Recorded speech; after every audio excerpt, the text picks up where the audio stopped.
राधे राधे दोस्तों, जय श्री कृष्ण। तो आइए श्रवण करते हैं संतोषी माता व्रत कथा। एक बुढ़िया थी जिसके 7 बेटे थे। उनमें से 6 कमाते थे और एक निकम्मा था। वह बुढ़िया उन 6 को अच्छी रसोई बनाकर प्रेम पूर्वक खिला देती। 7वें को बचा कुचा जूठन खिलाती थी, परंतु वह भोला था, अतः मन में कुछ भी विचार नहीं रखता था। एक दिन वह अपनी पत्नी से बोला, देखो मेरी माता मुझे कितना प्रेम है। उन्होंने कहा, वह तुम्हें सभी की जूठन खिलाती है, फिर भी तुम ऐसा कहते हो। चाहे तो तुम समय आने पर देख लेना। एक दिन बहुत बड़ा त्योहार आया। बुढ़िया ने 7 प्रकार के शुभ भोजन और चूरमे के लड्डू बनाए।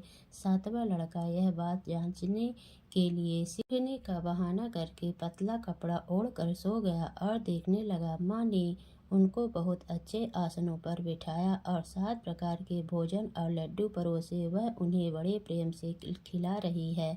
जब वे 6 उठ गए तो माँ ने उनकी थालियों से जूठन इकट्ठा की और उनसे एक लड्डू बनाया। फिर वह 7वें लड़के से बोली, अरे रोटी खा ले। वह बोला, माँ मैं भोजन नहीं करूँगा, मैं तो परदेश जा रहा हूँ। माँ ने कहा, कल जाता है तो आज ही चला जा। वह घर से निकल गया। चलते समय उसे अपनी पत्नी की याद आई, जो गौशाला में कंडे थाप रही थी। तो बोला, हम विदेश को जा रहे हैं, आएंगे कछुकाल, तुम रखियो संतोष से धर्म आपनो पाल।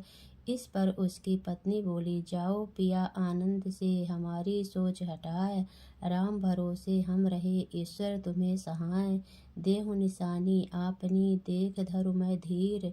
सुधि हमारी न बिसरइयो, रखियो मन गंभीर। इस पर वह लड़का बोला, मेरे पास कुछ नहीं है, यह अंगूठी है, सो ले और मुझे भी अपनी कोई निशानी दे। यह बोली, मेरे पास क्या है, यह गोबर भरे हाथ हैं। यह कहकर उसने अपने पीठ पर गोबर के भरे हाथ के थप्पे मार दी। वह लड़का चल दिया। ऐसा कहते हैं इसी कारण से वह विवाह में पत्नी पति की पीठ पर हाथ का छापा मारती है। चलते समय वह दूर देश में पहुंचा। वह एक व्यापारी की दुकान पर जाकर बोला, भाई मुझे नौकरी पर रख लो। व्यापारी को नौकरी की जरूरत थी, अतः बोला, तनख्वाह काम देख कर देंगे, तुम रह जाओ। वह सवेरे 7 बजे से रात की 12 बजे तक नौकरी करने लगा। थोड़े ही दिनों में सारा लेन देन और हिसाब किताब करने लगा। सेठ के 7-8 नौकर चक्कर खाने लगे। सेठ ने उसे 2-3 महीने में आधे मुनाफे का हिस्सेदार बना दिया। 12 वर्ष में वह नामी सेठ बन गया और उसका मालिक उसके भरोसे काम छोड़कर कहीं बाहर चला गया। इधर उसकी औरत को सास और जेठानियाँ बड़ा कष्ट देने लगी। वे उसे लकड़ी लेने जंगल में भेजती, भूसे की रोटी देती, टूटे नारियल में पानी देती। वह बड़े कष्ट से जीवन व्यतीत कर रही थी। एक दिन जब वह लकड़ी लेने जा रही थी तो रास्ते में उसने कई औरतों को व्रत करते देखा। वह पूछने लगी, बहनों यह किसका व्रत है, कैसे करते हैं और इससे क्या फल मिलता है। तो एक स्त्री बोली, यह संतोषी माता का व्रत है, उसके करने से मनोवांछित फल मिलता है। इससे गरीबी, मन की चिंताएं, राज के मुकदमे, कलह, रोग नष्ट होते हैं और संतान सुख, धन, प्रसन्नता, शांति, मन पसंद वर मिले व बाहर गए हुए पति के दर्शन होते हैं। उसने उसे व्रत करने की विधि बता दी। उसने रास्ते में सारी लकड़ियां बेच दी व गुड़ और चना ले लिया। उसने व्रत करने की तैयारी की। उसने सामने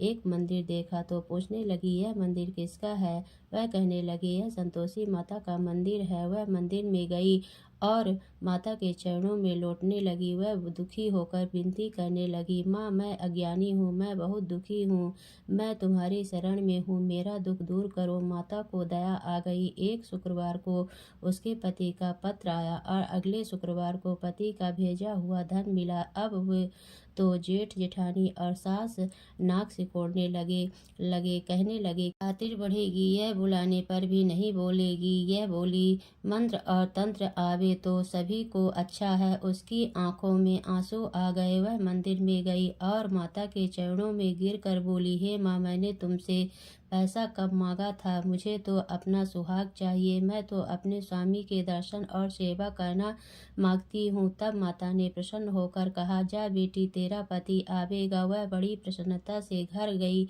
और घर का काम काज करने लगी। उधर संतोषी माता ने उसके पति को स्वप्न में घर जाने और पत्नी की याद दिलाई। उसने कहा, माँ, मैं कैसे जाऊँ? परदेश की बात है, लेन देन का कोई हिसाब नहीं है। माँ ने कहा, मेरी बात मान, सवेरे नहा धोकर मेरा नाम लेकर घी का दीपक जलाकर दंडवत करके दुकान पर बैठना। देखते देखते सारा लेन देन साफ हो जाएगा, धन का ढेर लग जाएगा। सवेरे उसने अपने स्वप्न की बात सभी से कही तो सब खिल्ली उड़ाने लगे, कहने लगे कि कहीं सपनों की भी बात सत्य होती है। पर एक बूढ़े ने कहा, भाई, जैसे माता ने कहा है वैसे करने में क्या डर है? उसने नहा धोकर माता को दंडवत करके घी का दीपक जलाया और दुकान पर जाकर बैठ गया। थोड़ी ही देर में सारा लेन देन साफ हो गया, सारा माल बिक गया और धन का ढेर लग गया। वह प्रसन्न हुआ और घर के लिए गहने और सामान वगैरह खरीदने लगा। वह जल्द ही घर को रवाना हो गया। इधर बेचारी उसकी पत्नी रोज लकड़ियां लेने जाती और रोज संतोषी माता की सेवा करती। उसने माता से पूछा, हे माँ, यह धूल कैसी उड़ रही है? माता ने कहा, तेरा पति आ रहा है, तू लकड़ियों के 3 बोझ बना ले। एक नदी के किनारे रख, एक यहाँ रख और एक तीसरा अपने सिर पर रख ले। तेरे पति के दिल में उस लकड़ी के गट्ठे को देखकर मोह पैदा होगा। जब वह यहाँ रुक कर नाश्ता पानी करके घर जाएगा, तब तू लकड़ियाँ उठाकर घर जाना और चौक के बीच में गट्ठा डालकर जोर जोर से 3 आवाजें लगाना। सासू जी, लकड़ियों का गट्ठा लो, भूसे की रोटी दो और नारियल के खोपड़े में पानी दो। आज मेहमान कौन आया है? इसने अम्मा के चरण छुए और उसके कहे अनुसार सारा कार्य किया। वह तीसरा गट्ठा लेकर घर गई और चौक के डालकर कहने लगी, सासू जी, लकड़ियाँ का गट्ठा लो, भूसे की रोटी दो, नारियल के खोपड़े में पानी दो। आज मेहमान कौन आया है? यह सुनकर सास बाहर आकर पट भरे वचनों से उसके दिए हुए कष्टों को भुलाने के लिए कहने लगी, बेटी, तेरा पति आया है, आ मीठा भात और भोजन कर और गहने कपड़े पहन। अपनी माँ के ऐसे वचन सुनकर उसका पति बाहर आया और अपनी पत्नी के हाथ में अंगूठी देखकर व्याकुल हो उठा। उसने पूछा, यह कौन है? माँ ने कहा, यह तेरी बहू है। आज 12 वर्ष हो गए यह दिन भर घूमती फिरती है, काम काज करती नहीं, तुझे देखकर नखरे करती है। यह बोला, ठीक है, मैंने तुझे और इसे देख लिया है, मुझे दूसरे घर की चाबी दे दो, मैं उसमें रहूंगा। माँ ने कहा, ठीक है, जैसी तेरी मर्जी। और उसने चाबियों का गुच्छा पटक दिया। उसने अपना सामान तीसरी मंजिल के ऊपर के कमरे में रख दिया। एक ही दिन में वे राजा के समान ठाट बाट वाले बन गए। इतने में अगला शुक्रवार आया। बहू ने अपनी माता से कहा, मुझे संतोषी माता के व्रत का उद्यापन करना है। वह बोली, बहुत अच्छा, खुशी से कर ले। जल्दी ही उद्यापन की तैयारी करने लगी। उसने जेठ के लड़कों को जिमने के लिए कहा। उन्होंने मान लिया। उन्होंने पीछे से उन्हें अपने बच्चों को सिखाया, तुम खटाई मांगना जिससे उसका उद्यापन पूरा ना हो। लड़के ने जीव कर खटाई मांगी। बहू कहने लगी, भाई, खटाई किसी को नहीं दी जाएगी, यह तो संतोषी माता का प्रसाद है। लड़के खड़े हो गए और बोले, पैसा लाओ। वह बोली, कुछ ना समझ सकी उनका क्या भेद है। उसने पैसे दे दिए और वे इमली की खटाई मंगा कर खाने लगे। इस पर संतोषी माता ने उस पर रोष किया। राजा के दूत उसके पति को पकड़ कर ले गए। वह बेचारी बड़ी दुखी हुई और रोती हुई माता जी के मंदिर गई और उनके चरणों में गिरकर कहने लगी, हे माता, यह किया किया हंसकर अब तू रुलाती है मुझे। माता बोली, पुत्री, तुझे दुख है कि तूने अभिमान करके मेरा व्रत तोड़ा है और इतना जल्दी सब बातें भुला दी। वह कहने लगी, माता, मेरा कोई अपराध नहीं है, मुझे तो लड़कों ने भूल में डाल दिया, मैंने भूल से ही उन्हें पैसे दे दिए। माँ, मुझे क्षमा करो, मैं दोबारा तुम्हारा उद्यापन करूँगी।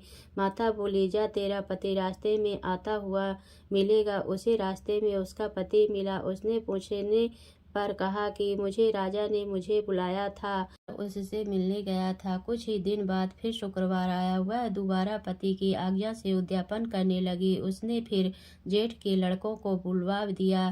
जेठानी ने फिर वही बात खा दी। लड़के भोजन के बाद फिर खटाई मांगने लगे। उसने कहा, खटाई कुछ भी नहीं मिलेगी, आना हो तो आओ। यह कहकर वह ब्राह्मणों के लड़कों को लाकर भोजन कराने लगी। यथाशक्ति उसने उन्हें दक्षिणा दी। संतोषी माता उस पर बड़ी प्रसन्न हुई। माता की कृपा से 9वें मास में उसके एक चंद्रमा के समान सुंदर पुत्र हुआ। अपने पुत्र को लेकर वह रोजाना मंदिर जाने लगी। एक दिन संतोषी माता ने सोचा कि यह रोज यहाँ आती है, आज मैं इसके घर चलूं, इसका सासरा देख आऊं। सोचकर उसने एक भयानक रूप बनाया। गुड़ व चने से सना मुख, ऊपर को सूंड के समान होंठ, जिन पर मक्खियां भिनभिना रही थी। इसी सूरत में वह उसके घर गई। देहली में पांव रखते ही उसकी सास बोली, देखो कोई डायन आ रही है, उसने भगाओ नहीं तो खा जाएगी। लड़के भगाकर खिड़की बंद करने लगे। 7वें लड़के की बहू खिड़की से सब देख रही थी। वह वहीं से चिल्लाने लगी, आज मेरी माता मेरे घर आई है। यह कहकर उसने बच्चे को दूध पीने से हटाकर इतने में सास बोली, पगली किसे देखकर उतावली हुई है, बच्चे को फटक दिया।